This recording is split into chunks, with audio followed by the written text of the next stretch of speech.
اسلام آباد کے کارخانے سے بڑی مقدار میں گدھے کا گوشت برآمد ہونے کے بعد عوامی تشویش اور غصے میں اضافہ ہو رہا ہے، لیکن مقامی انتظامیہ نے اس گھناؤنی واردات پر پردہ ڈالنے کی کوشش کرتے ہوئے انوکھا دعویٰ کر دیا ہے کہ کارخانے سے برآمد ہونے والا گدھے کا گوشت مقامی ہوٹلوں میں استعمال کے لیے نہیں بلکہ غیر ملکیوں کے لیے تیار کیا گیا تھا۔ اس وضاحت نے نہ صرف اس شرمناک واردات پر پردہ ڈالنے کی کوشش کو بے نقاب کیا بلکہ حکومتی اداروں کی ناقابل معافی غفلت کو بھی عیاں کر دیا ہے۔ سوال یہ ہے کہ پاکستان کا دارالحکومت اسلام آباد، جہاں ہر گلی پر ایک حساس ادارہ موجود ہوتا ہے، وہاں 25 من گدھے کا گوشت تیار ہو سکتا ہے تو باقی ملک کا کیا حال ہوگا؟ پولیس کے مطابق اسلام آباد کے تھانہ سنگجانی کی حدود میں ایک خفیہ اطلاع پر چھاپہ مارا گیا، جہاں سے تقریباً 1000 کلو گرام گدھے کا گوشت اور 45 زندہ گدھے برآمد کیے گئے۔ موقع سے ایک چینی شہری زونگ وی کو گرفتار کیا گیا، جو مبینہ طور پر اس کاروبار کا اہم کردار ہے۔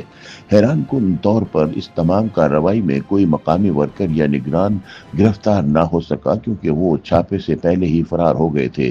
اس حوالے سے سامنے آنے والی مزید تحقیقات سے انکشاف ہوا ہے کہ ان گدھوں کو پنجاب کے مختلف علاقوں سے لایا جاتا تھا۔ ان کی کھالیں گوادر کے راستے چین بھیجی جاتی تھی، جو کاسمیٹکس اور ایجیاؤ نامی دوائی بنانے کے لیے استعمال کی جاتی تھی، جبکہ گدھوں کا گوشت پاکستانیوں کو کھلانے کی بجائے صرف غیر ملکیوں کو پیش کیا جاتا تھا۔ تاہم ناقدین کے مطابق انتظامیہ اور پولیس کی جانب سے پیش کیا گیا یہ دعویٰ کہ یہ گوشت پاکستانی عوام کے لیے نہیں غیر ملکیوں کے لیے تھا، اس نے کئی سوالات کو جنم دے دیا ہے۔ ناقدین کے مطابق اس دعوے کے بعد سوال پیدا ہوتا ہے کہ کیا غیر ملکیوں کے لیے بننے والا گوشت پاکستانی قوانین سے مستثنی ہوتا ہے؟ کیا اسلام آباد میں ایسے غیر قانونی سلاٹر ہاؤس کی اجازت ہے؟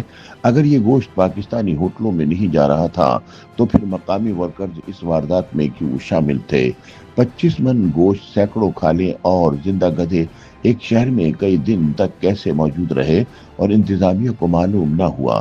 سینئر صحافی حامد میر نے بالکل بجا سوال اٹھایا کہ کیا واقعی یہ سب گدھے ذبح کیے گئے تھے یا مرے ہوئے گدھوں کا گوشت استعمال ہوا، اور اگر یہ گوشت ہوٹلوں میں نہیں جا رہا تھا تو گودام میں رکھنے کا مقصد کیا تھا؟ اسلام آباد سے بڑی مقدار میں گدھوں کا گوشت برآمد ہونے کے بعد سوشل میڈیا پر شہریوں کا شدید رد عمل سامنے آیا۔ لاہور کے بعد اسلام آباد کا نام بھی گدھے کے گوشت کی فہرست میں شامل ہونے پر کئی صارفین نے غصے، طنز اور مذاق کے ذریعے اپنا احتجاج ریکارڈ کرا دیا۔ یاد رہے کہ چند سال قبل پنجاب کے شہر لاہور میں گدھے کا گوشت ہوٹلوں میں فروخت ہونے کا معاملہ سامنے آیا تھا، جس کے بعد سے اہلیان لاہور کو سوشل میڈیا پر اکثر گوشت کے حوالے سے تنقید اور مذاق کا نشانہ بھی بنایا جاتا رہا۔ تاہم اسلام آباد سے گدھوں کے گوشت کی برآمدگی بارے خبر کے سامنے آنے کے بعد سے سوشل میڈیا صارفین میں اس حوالے سے شغل میلہ لگا رہا۔ ایک صارف مہربان شیخ نے لکھا کہ اب ایسا لگتا ہے کہ لاہور تنہا نہیں رہا، کیونکہ اسلام آباد بھی اس فہرست میں شامل ہو چکا ہے۔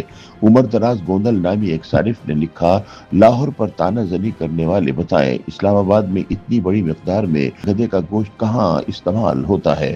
اس پر ایک صارف نے لکھا کہ لگتا ہے کہ لاہور کو ڈیلیوری یہاں سے ہی کی جاتی تھی، جس پر سوشل میڈیا صارف نے جواباً لکھا کہ اصل کھیت تو اسلام آباد میں ہے۔ سینئر صحافی حامد بن نے لکھا کہ اتنے زیادہ گدھے ذبح کیے گئے یا یہ سب مرے ہوئے گدھے تھے؟ پلیز یہ بھی پتا کر کے بتائیں کہ گدھوں کا گوشت کس کس مارکیٹ میں سپلائی کیا جا رہا تھا اور کون کون سے ریسٹورنٹ پر اس کے کباب بن رہے تھے۔ ظفر نقوی نامی صارف نے مطالبہ کرتے ہوئے لکھا کہ اسلام آباد میں گدھے کا گوشت برآمد، گدھے بھی برآمد، سوال یہ کہ یہ گوشت کب سے مختلف ہوٹلوں میں استعمال ہو رہا ہے؟ دوسرا سوال یہ کہ کون کون سے ہوٹلوں میں استعمال ہو رہا تھا؟ انتظامیہ کہاں تھی؟ اس دھندے میں کون کون ملوث ہے؟ یہ سب عوام کو بتایا جائے، کم از کم وہ ہوٹل فوری سیل کیے جائیں۔ واضح رہے کہ چین میں گدھے کی کھال میں موجود جیلیٹن سے بننے والی ایک دوا کی بہت مانگ ہے۔ اس دوا کو چین میں ایجیاؤ کے نام سے جانا جاتا ہے۔ یہ دعویٰ کیا جاتا ہے کہ اس دوائی میں صحت کی بہتری، خوبصورتی اور جوانی کو محفوظ رکھنے والی خصوصیات ہیں۔ جیلیٹن کی تیاری کے لیے گدھے کی کھال کو ابال کر گولیاں یا مائع شکل میں دوائی بنائی جاتی ہے، اس لیے چین میں گدھے کی کھالوں کی ڈیمانڈ بہت زیادہ ہے۔ چین میں گدھے کی کھال سے بننے والی دوا